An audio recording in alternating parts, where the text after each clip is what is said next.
Salut à tous. Aujourd'hui, on va découvrir trois figures de style essentielles en français, l'allégorie, l'antithèse et la comparaison. Je vais vous donner la définition, un exemple concret et tout vous expliquer à l'oral. On commence. L'allégorie. L'allégorie est une figure de style qui représente une idée abstraite comme la mort, la justice, la liberté, le temps, par une image concrète, souvent personnifiée pour la rendre plus claire et plus frappante. Exemple, la mort avec la majuscule, armée de sa faux, avance sans regarder en arrière. Explication écrite de cet exemple. Ici, la mort, idée abstraite, est représentée comme un personnage. La faux symbolise le fait qu'elle fauche les vies sans distinction.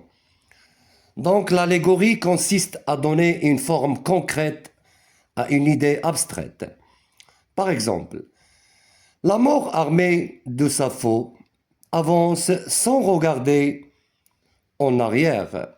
Et si la mort, une idée abstraite, est représentée comme un personnage, la faux symbolise qu'elle fauche les vies sans distinction.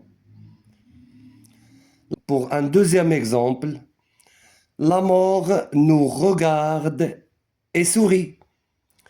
Et on sait bien que la mort n'est pas un personnage physique, mais ici, elle a des yeux. On a transformé une idée invisible en un personnage. C'est le principe de l'allégorie qu'on utilise en littérature pour frapper l'imagination du lecteur et transmettre un message plus fort. À l'examen, quand vous voyez une idée abstraite transformée en image ou personnage, vous pouvez avec certitude dire que c'est l'allégorie. Donc l'allégorie sert à rendre visible l'invisible. L'antithèse. L'antithèse est une figure de style qui consiste à opposer deux idées contraires dans une même phrase ou un même passage, afin de mettre en valeur le contraste. Exemple, il parlait avec douceur, mais agissait avec violence. Pour l'explication écrite, les mots douceur et violence sont opposés. Cette opposition renforce le contraste entre ce que la personne dit et ce qu'elle fait. Donc, l'antithèse repose sur l'opposition claire entre deux idées contraires. Par exemple, il parlait avec douceur, mais agissait avec violence. Les mots douceur et violence sont opposés. Cette opposition renforce le contraste entre ce que la personne dit et ce qu'elle fait. Un autre exemple, un silence bruyant. Ici, on a le silence et le bruit. C'est l'opposition qui crée la force de l'expression. C'est l'antithèse.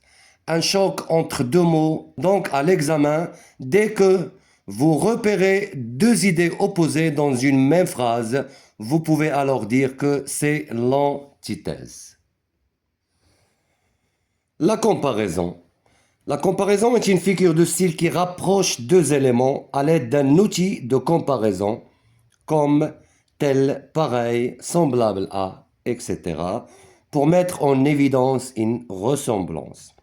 Exemple, il est courageux comme un lion. Explication écrite, le mot comme est l'outil de comparaison.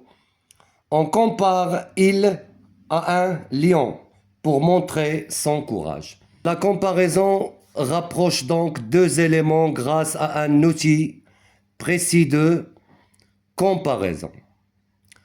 Dans notre exemple, le courage de la personne est expliqué en la comparant au lion, symbole de force et de bravoure. Contrairement à la métaphore, l'outil de comparaison est présent et visible. Un autre exemple, ces paroles sont claires comme de l'eau. Ici, l'outil de comparaison, c'est comme. On compare les paroles à l'eau. L'eau, elle est pure, transparente. Donc la comparaison montre que les paroles sont simples, compréhensibles et honnêtes. À l'examen, cherche l'outil de comparaison s'il est là. Donc, ce sera une comparaison. Et voilà, l'allégorie, l'antithèse et la comparaison, trois figures de style à comprendre si on regarde bien les exemples. Si cette vidéo t'a aidé, abonne-toi, active la cloche et rejoins-moi pour continuer à progresser ensemble. Khotwa, Inch'Allah.